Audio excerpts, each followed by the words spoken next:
क्योंकि प्रत्यक्षता होने से पहले वो इस संसार में, भारतवर्ष में खास 24वें अवतार के रूप में प्रसिद्ध है।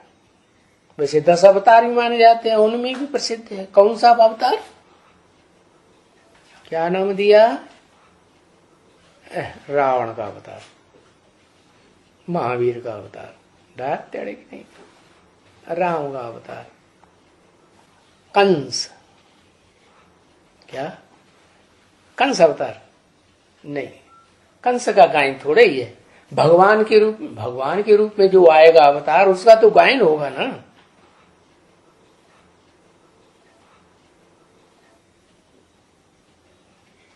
कलंकीधर, क्या गायन है? कलंकीधर। मैं आखिरी अवतार में जब जिस तन में प्रवेश करता हूं, उसके द्वारा प्रत्यक्ष होता हूं, तो मैं कलंकीधर नाम से प्रत्यक्ष होता हूं। और कहां से प्रत्यक्ष होता हूं? है प्रत्यक्ष कहां से होता हूं? भारत में प्रत्यक्ष होता हूं। भारत का मुख्य स्थान कौन सा? भारत की भी कोई राजधानी होगी ना, दिल्ली। तो दिल्ली से मैं प्रत्यक्ष होता हूं, किस रूप में? कलंकीधर रूप। बड़े बड़े भयंकर कलंक लगाए जाते हैं। तो वो तो लास्ट अवतार हुआ ना। कलंक लगेंगे उसको दुनिया थोड़ी पूजेगी, है? कब पूजेगी? जब कलंक साफ हो जाए।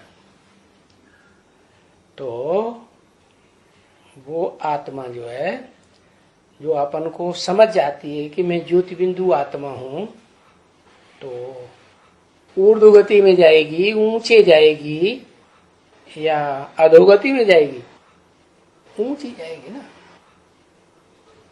84 जन्मों की सीढ़ी ऊपर चढ़ेगी कि नीचे गिरेगी?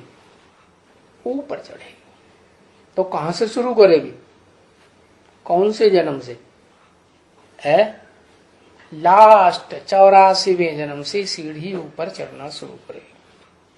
और नीचे से लेकर के ऊपर तक जब तक पूरी चढ़ जाएगी, तब कहेंगे उसकी पूरी आत्मा की बायोग्राफी। वो हुई ना बायोग्राफी। और वो जो बायोग्राफी है, वो मनुष्यों की होती है, देहधारियों की होती है, देवताओं की होती है, या जो सदा निराकार है उसकी होती है? निराकार की।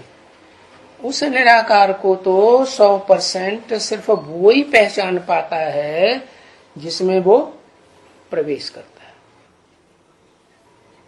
बाकी उसके अलावा और कोई पूरा पहचान ही नहीं पाता। इसलिए दुनिया में मान्यता किसकी होती है? कृष्ण की। क्या अगर दुनिया में कोई शख्सियत है, कोई नामधारी है, कोई देहधारी है, तो सबसे ज्यादा मान मर्तबा शास्त्रों में किसका दिखाया गया? किसकी महिमा दिखाई गई? कृष्ण की महिमा दिखाई गई। बड़े बड़े चरित्र दिखाए गए। क्या? क्योंकि नारायण तो बड़ा का नाम है। जब नारायण नाम पड़ता है तो वो तो ज्ञान जल में रहे लगातार, तो नारायण नाम पड़े, विष्णु नाम पड़े। बच्चा है तो उसका मनन चिंतन मंथन चलेगा? चलेगा? बच्चे का नहीं चलेगा। तो वो ज्यादा शुद्ध हुआ बच्चा, या बड़े होने के बाद शुद्ध हुआ? बच्चा है, महात्मा कहा जाता है, महान आत्मा।